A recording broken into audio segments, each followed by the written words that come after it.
Pertanyaan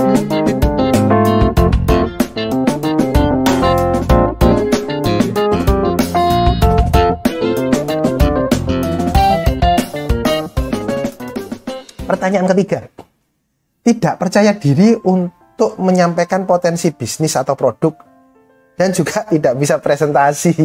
Nah, ini dua hal yang berbeda pada pertanyaan ketiga ini. Tidak percaya diri menyampaikan prospek bisnis. Jadi ini bisa bagus nih, bla bla bla bla bla bla. Itu nggak percaya diri tentang bisnisnya dengan teknik presentasi, itu dua hal yang berbeda. Oke. Kalau teknik presentasi nanti mungkin ya kapan kita bisa ngobrol tentang gimana sih presentasi yang baik, itu kita bisa bikin kelas khusus di situ. Namun jika hubungannya dengan percaya diri tentang bisnis dan produk, coba cek lagi, mungkin Anda perlu menambah wawasan tentang produk atau sistem bisnis Anda yang sekarang sedang Anda jalani. Nah, mungkin pertanyaannya gini, apa benar dengan cara bisnis model begini nih bisa membuat saya sukses? Apa benar? Apa benar? Nah, itu kan ketika kita presentasi pada orang lain ketika kita belum yakin terus orang lain bertanya pun kita jadi, iya ya, emang bisakah?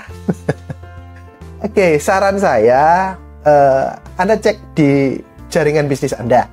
Adakah orang-orang yang Anda anggap itu ini orang sukses nih? Misalnya penghasilannya udah ratusan juta bahkan miliaran misalnya, atau mungkin yang langsung kelihatan, wow, mobilnya mobil mewah misalnya, atau wah ini orang sudah bolak-balik ke luar negeri nih misalnya begitu untuk wisata misalnya. Nah, saran saya, temui orang-orang itu, temui orang-orang yang Anda anggap sukses, Anda jabat tangannya dan katakan pada diri Anda, ini loh, ada orang sukses. Saya tahu orangnya dan saya sudah jabat tangannya. Orangnya ada. Ini bukan tipu-tipu, ini bukan omong kosong. Ini nyata, saya sudah jabat tangan. Jadi ketika kita sendiri yakin, ketika pun Anda ragu tentang bisnis Anda boleh tanya pada diri Anda dulu. Apa yang Anda ragukan? Sebetulnya Anda ragu pada bisnisnya atau ragu pada diri Anda? Emang aku bisa ya? Aku kan cuma karyawan kecil, uangku sedikit, terus mau jadi sukses di bisnis ini gimana ya? Dia kan memang pengusaha, itu kan. Berarti yang jadi pangkal masalah adalah Anda ragu pada kemampuan diri Anda sendiri. Nah, jika Anda ragu pada kemampuan diri Anda sendiri, Anda cek lagi, apakah betul ketidakmampuan Anda. Contoh begini, aku kan cuma karyawan kecil, penghasilanku kecil, berarti kan modalku bisnis kecil, beda dengan dia yang pengusaha besar, misalnya begitu ya.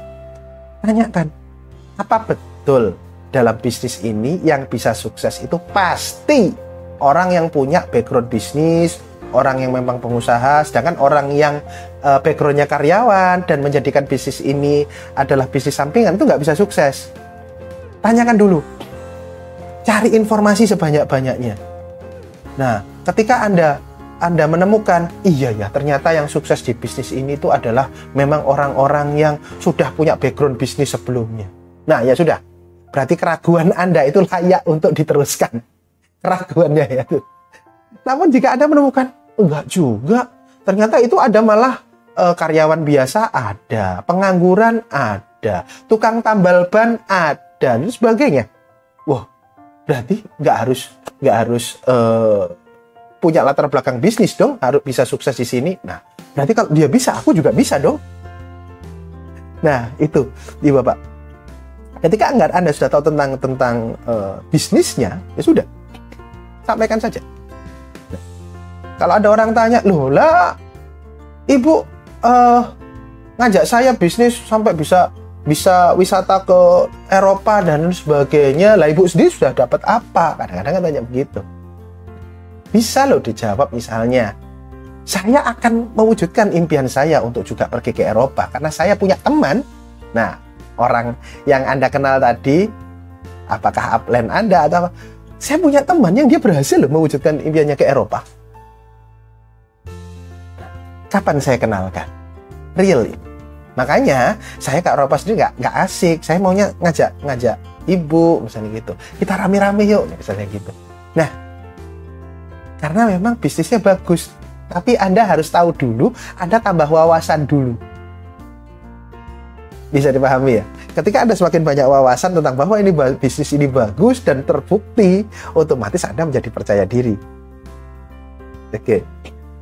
Nah, tapi yang berikutnya, tidak percaya tentang produk. Nah, ini menarik ini. Kadang-kadang orang, apalagi produk-produk kesehatan atau kecantikan itu, yang pasti Anda harus pastikan dulu pada perusahaan Anda, pada upline Anda, pada owner perusahaan Anda bahwa ini produk benar bagus. Oke, ada testimoninya, ada, apalagi ada izin-izinnya sudah komplit. Ya sudah. Kadang-kadang orang terjebak pada itu kandungannya apa aja sih? Aduh, kandungannya apa aja ya kadang-kadang. Nah, karena nggak hafal kandungan dari produk itu apa, akhirnya kita jadi nggak pede sendiri. Kadang-kadang ada yang begitu. Padahal ibu bapak, mohon maaf, nggak usah tentang produk yang sedang ibu bapak pasarkan. Dalam kehidupan sehari-hari saja, misalnya ini mohon maaf banget, yang sepele saja. Ketika Anda di jalan, terus Anda lihat, wow, kok ada martabak ya, kayaknya enak ya gitu ya. Atau misalnya ada yang sedang viral di sosial media, misalnya ada roti bakar kah, atau pentol kah, atau apa pun juga. Wah, ini viral nih, menarik nih, kita coba makan di situ. Ketika Anda datang ke situ, pakai tanya nggak? Mas, ini baksonya ini terbuat dari komposisinya apa mas ya? Tepungnya berapa? Pakai tanya gitu nggak? Ini roti bakarnya ini bagaimana mas? Ini telurnya ini telur omega atau telur biasa? Tanya nggak? Nggak pakai tanya. Tapi loh, kan banyak yang sudah makan, banyak kenyang, banyak yang habis makan juga kondisinya baik-baik saja. Ya udah, berarti ini makannya layak makan. Nah, jadi kadang-kadang ketika ada orang tanya tentang hal-hal detail berkaitan kandungan produk bla bla bla bla, bisa saja loh, bisa saja. Ini teknik yang saya pelajari dari teman saya. Bisa saja begini, loh saya nggak tahu isinya apa, tapi customer saya yang lain konsumsi ini sembuh. Customer saya pakai produk ini cantik. Bisa dipahami ya? Jadi kadang-kadang itu jebakan Batman saja. Sebuah pertanyaan-pertanyaan yang sebetulnya nggak perlu dipertanyakan, karena juga dia sendiri kalau dijelasin juga belum tentu tahu. Gitu. Tapi ya udah, ini pakai itu sembuh, ini pakai itu jadi cantik. Temanku bilang ini banyak buktinya. Ya kalau tanya nggak tahu, tapi dia ada buktinya itu. Kalau ditanya balik, lu kalau nggak, lah, ibu pernah nggak ibu beli? Anggap aja gini, mohon maaf ya. Ibu pernah nggak pusing, terus ibu beli obat pusing di supermarket, di minimarket misalnya gitu, atau beli obat pusing di apotek, Pak beli obat pusing merek ini begitu. Pernah nggak sampai tanya itu kandungannya apa aja ya, berapa mili ya? Enggak kan? Lah kenapa produk yang lain tuh harus ditanya detail, kok kita kok ditanya detail banget? Nah, jadi ini sama-sama brainstorming ya. Jadi oh iya ya, akhirnya sebenarnya nggak perlu juga, pokoknya ada buktinya selesai. Ada kondisi-kondisi yang begitu ada. Namun mungkin ada beberapa aspek yang harus detail ada. Namun intinya adalah Anda nggak perlu pusing-pusing. Kalau memang produk Anda terpercaya, ada izinnya dan ada testimoninya, banyak orang yang sudah membuktikan baik, sudah, katakan saja, ceritakan saja. Oke.